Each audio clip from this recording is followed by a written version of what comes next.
ចាជាដំបូងនេះខ្ញុំសូមជម្រាបសួរលោកគ្រូនាងខ្ញុំឈ្មោះផាត់ដាវីចាជាគ្រូសិស្សថ្នាក់ A ថ្ងៃនេះនាងខ្ញុំមកសង្ខេបនៅមេរៀនការវិតម្លៃការអនុវត្តការវិតម្លៃជាក់លាក់និងនីតិបទហើយនៅក្នុងមេរៀននេះផងដែរគឺនាងខ្ញុំសង្ខេបទៅលើ9ចំណុចធំចាទី1ការវិតម្លៃការអនុវត្តនិងការវិតម្លៃជាក់លាក់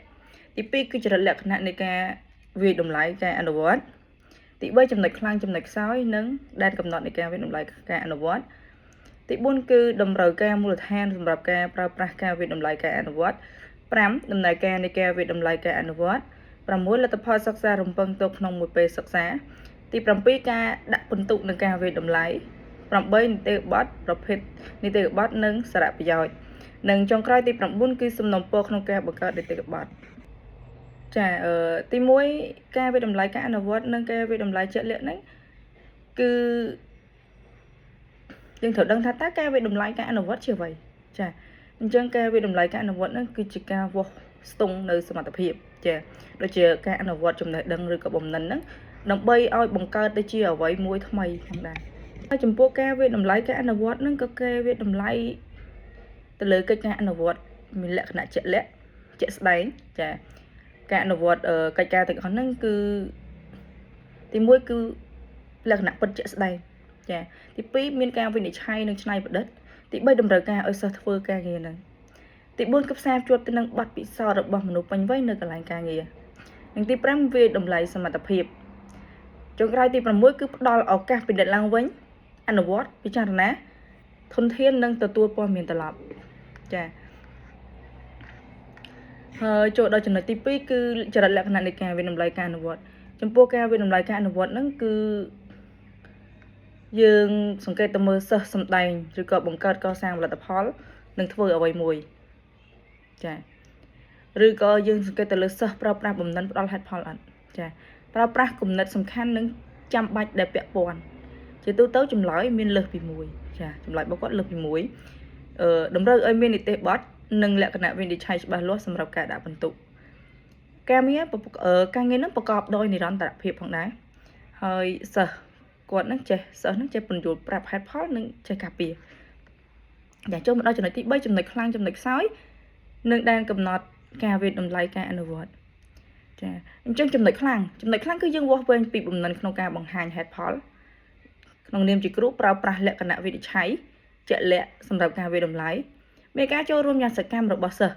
ចាលើកទឹកចិត្តសិស្សឲ្យវិតម្លៃខ្លួនឯងការសិក្សាកើតឡើងអំឡុងពេលវិតម្លៃសង្កត់ធ្ងន់លើការអនុវត្តចំណេះដឹងនិងផ្សារភ្ជាប់នឹងជីវិតពិតរបស់គាត់ផងដែរចាហើយក្នុងចំណុចខ្សោយគឺពិបាកបង្កើតភាពជាក់លាក់ឬភាពជឿជាក់និងភាពជាក់លាក់ចាហើយមានភាពលំអៀងក្នុងការវាស់វែងដោយសារតែធម្មជាតិនៃការផ្ដល់បន្ទុករបស់គ្រូមួយទៀតគឺការសម្ដែងរបស់សិស្សប្រែប្រួលតាមពេលវេលាដែលជាលទ្ធផលក្នុងការសន្និដ្ឋានមិនត្រឹមត្រូវទាមទារឲ្យគ្រូពិចារណាលើពេលវេលាក្នុងការរៀបចំនិងបំពេញសិស្សពិបាកក្នុងការរៀបចំផែនការសម្រាប់ពេលវេលាដែលកំណត់ចាហើយចំណុចមួយទៀតគឺដែនកំណត់អញ្ចឹងនៅក្នុងដែនកំណត់នេះគឺភាពជឿជាក់ឬភាពទៀងទាត់អញ្ចឹងសំណេរអត្ថបទគឺជាប្រភពចម្បងនៃកំហុសក្នុងការវាស់វែងការវាតម្លៃដាក់បន្ទុកការអនុវត្តគឺមានន័យថាតម្រូវឲ្យមានការវិនិច្ឆ័យដោយមនុស្សតែម្នាក់ប្រកបដោយវិជ្ជាជីវៈហើយវានឹងមានការប្រែប្រួលនិងកំហុសដោយសារភាពលំអៀងនិងកត្តាផ្សេងទៀតគំរូដោយសារតែទាមទារពេលវេលាមួយចំនួនសម្រាប់សិស្សក្នុងការវិតម្លៃការអនុវត្តដូច្នេះអញ្ចឹងយើងមានគំរូតិចតួចប៉ុណ្ណោះសម្រាប់វិតម្លៃបំណិនរបស់សិស្សពេលវេលាពាក់ព័ន្ធជាមួយនឹងគ្រូចំណាយពេលច្រើនក្នុងការបង្កើតកិច្ចការដែលល្អអភិវឌ្ឍនីតិបទនិងលក្ខណៈវិនិច្ឆ័យក្នុងការដាក់បន្ទុកគ្រប់គ្រងការកិច្ចការសង្កេតសិស្សបន្ទាប់មកអនុវត្តនីតិបទហ្នឹងក្នុងការដាក់បន្ទុកការអនុវត្តលើផលិតផលចូលដល់ចំណុចទី4គឺតម្រូវការមូលដ្ឋានសម្រាប់ការប្រើប្រាស់ការវិតម្លៃការអនុវត្តហ្នឹងគឺយើងអនុវត្តចាយើងតម្រូវការមូលដ្ឋានយើងប្រើប្រាស់ទៅលើ6ចំណុចសំខាន់ទី1គឺសង្កេតអាកប្បកិរិយាឬសមត្ថភាពជាក់លាក់ទី2គឺសមត្ថភាពស្មុគស្មាញឬជំនាញមិនអាចវាស់វែងដោយការសរសេរទី3គឺកិច្ចការត្រូវផ្ដោតលើលំនាំដែលអាចបង្រៀនបានទី4គឺកិច្ចការអនុវត្ត យើងត្រូវធ្វើឲ្យងាយស្រួលដើម្បីវិនិច្ឆ័យភាពសមស្របនៃអាកប្បកិរិយារបស់សិស្សឬកម្រិតនៃការយល់ដឹងនៃជំនាញដែលបានផ្ដល់ព័ត៌មានអំពីចំណុចខ្លាំងនិងចំណុចខ្សោយទី5តម្រូវឲ្យមានផលិតផលឬអាកប្បកិរិយាដែលមានតម្លៃក្នុងសិទ្ធិរបស់ពួកគេទី6គឺកិច្ចការអនុវត្តគួរតែជំរុញស្វ័យវិតម្លៃរបស់សិស្សផងដែរចូលមកដល់ចំណុចទី5គឺដំណើរការនៃការវិតម្លៃផ្អែកលើការអនុវត្តចាអានឹងយើងតពន់ជាមួយជំហានទី1គឺកំណត់គោលដៅយើងកំណត់គោលដៅមិនគឺយើងកំណត់ថាតើអ្នកនឹងវិតម្លៃពីអីចាយើងកំណត់ថាតើយើងត្រូវវិតម្លៃពីអីហើយយើងត្រូវកំណត់ថាអាចសម្រេចបានដោយការពិនិត្យមើលលើស្តង់ដារនិងគោលបំណងអត់ចាចូលមកដល់ជំហានទី2គឺបង្កើតសកម្មភាពអនុវត្តក្នុងបង្កើតសកម្មភាពអនុវត្តនេះយើងត្រូវរៀបចំគម្រោងចាឬកិច្ចការដែលអាចឲ្យសិស្សបង្ហាញចំណេះដឹងហេតុផលជំនាញនិងអាកប្បកិរិយារបស់ពួកគេបន្តទៀតគឺកិច្ចការទាំងនេះគួរតែមានលក្ខណៈពិតប្រាកដជាមួយនឹងពិភពពិតដែលអាចធ្វើទៅបាននិងមានភាពយុត្តិធម៌និងចុងក្រោយគឺបត់បែននិងអាចសង្កេតបានចំពោះជំហានទី3យើងអាចបង្កើតលក្ខណៈវិនិច្ឆ័យចាបន្ទាប់ពីកិច្ចការឬគម្រោងត្រូវបានកំណត់នេះលក្ខណៈចាំបាច់ត្រូវតែបង្កើតដើម្បីវិតម្លៃភាពជោគជ័យរបស់សិស្សឬគុណភាពរបស់អ្នកផលិតផលហ្នឹងគឺបង្កើតលក្ខណៈវិនិច្ឆ័យផងដែរចាចូលមកដល់ចំណុចទី6គឺលទ្ធផលសិក្សារំពឹងទុកក្នុងមួយពេលសិក្សាអញ្ចឹងលទ្ធផលសិក្សារំពឹងទុកក្នុងមួយពេលសិក្សាសម្រាប់ការវិតម្លៃការអនុវត្តគឺយើងត្រូវធ្វើការយល់ដឹងស៊ីជម្រៅចាមានការយល់ដឹងស៊ីជម្រៅការបង្ហាញហេតុផលបំណិននិងផលិតផលការយល់ដឹងស៊ីជម្រៅគឺយើងយល់ដឹងស៊ីជម្រៅលើការវិតម្លៃការអនុវត្តដោយផ្ដោតលើការប្រើចំណេះដឹងនិងបំណិនហើយក្នុងនាមជាសិស្សត្រូវយើងសិស្សហ្នឹងត្រូវបង្ហាញអ្វីដែលគេយល់តាមរយៈការអនុវត្តចំណេះដឹងនិងបំណិនហ្នឹងការបង្ហាញហេតុផលការបង្ហាញហេតុផលហ្នឹងសិស្សនឹងប្រើបំណិនក្នុងការបង្ហាញហេតុផលមួយនៅពេលដែលពួកគេបង្ហាញបំណិនហ្នឹងបង្កើតផលិតផលអ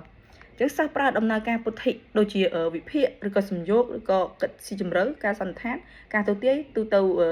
កម្មនិងតេស្តសមត្ថកម្មផងដែរពាក់ព័ន្ធមួយបំណិនជុំបំណិនសិស្សតម្រូវឲ្យបង្ហាញទំនាក់ទំនងការធ្វើបទបង្ហាញនិងបំណិនចិត្តចលករពាក់ព័ន្ធមួយផលិតផលវិញគឺសិស្សបានបង្កើតសំណេរឬក៏របាយការណ៍និងកិច្ចការគម្រោងផងដែរចាចូលមកដល់ទី7គឺការដាក់បន្ទុកនិងការវិតម្លៃចុះប្រភេទនៃការដាក់បន្ទុកគឺយើងដាក់បន្ទុកទៅលើតារាងបញ្ជីត្រួតពិនិត្យមាត្រដ្ឋានវិតម្លៃនីតិបទហ្នឹងគឺបែងចែកជា2ទៀតគឺនីតិបទវិតម្លៃទិដ្ឋភាពរួម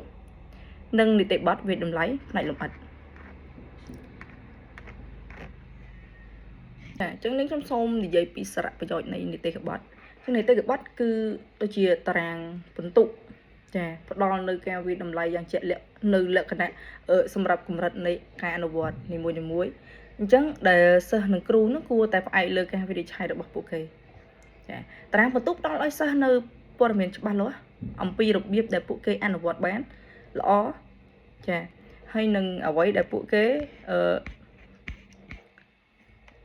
ត្រូវការដើម្បីសម្រេចនៅពេលអនាគតដើម្បីការដំណើរការរបស់ពួកគេកាន់តែប្រសើរឡើងចា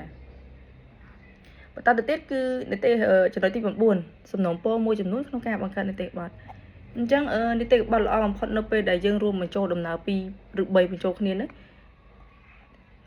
ដូចជាវាមានប្រយោជន៍ក្នុងការចាប់ដើមដោយការបញ្ជាក់ពីរបៀបកំណត់វិនិច្ឆ័យវិន័យនៃការអនុវត្តក្នុងកម្រិតផ្សេងៗគ្នាចាដូចជាត្រូវប្រកាសថាប្រភេទនៃការវិតម្លៃជាមួយនឹងគោលបំណងនៃការវិតម្លៃត្រូវប្រកាសថាលក្ខណៈវិនិច្ឆ័យផ្ដោតលើចំណុចសំខាន់នៃការអនុវត្តចាគូផ្គងប្រភេទនៃការវិតម្លៃជាមួយនឹងគោលបំណងនៃការវិតម្លៃការពិពណ៌នាអំពីលក្ខណៈវិនិច្ឆ័យគួរតែអាចសង្កេតបានដោយផ្ទាល់ចាមួយទៀតគឺលក្ខណៈវិនិច្ឆ័យគួរតែត្រូវបានសរសេរចាដូច្នេះសិស្សឬក៏ឪពុកម្ដាយនិងអ្នកដទៃទៀតយល់ពីវាចរិតលក្ខណៈនិងលក្ខណៈពិសេសដែលប្រើក្នុងមាត្រដ្ឋានគួរតែត្រូវបានកំណត់ច្បាស់លាស់ចាហើយយើងមានវិធានការសមស្របដើម្បីកាត់បន្ថយកំហុសក្នុងការដាក់បន្ទុកប្រព័ន្ធដាក់បន្ទុកត្រូវតែអាចធ្វើទៅបានចាអញ្ចឹងនេះខ្ញុំសូមសង្ខេបមេរៀនចប់ត្រឹមប៉ុណ្ណឹងចាសូមអរគុណលោកគ្រូ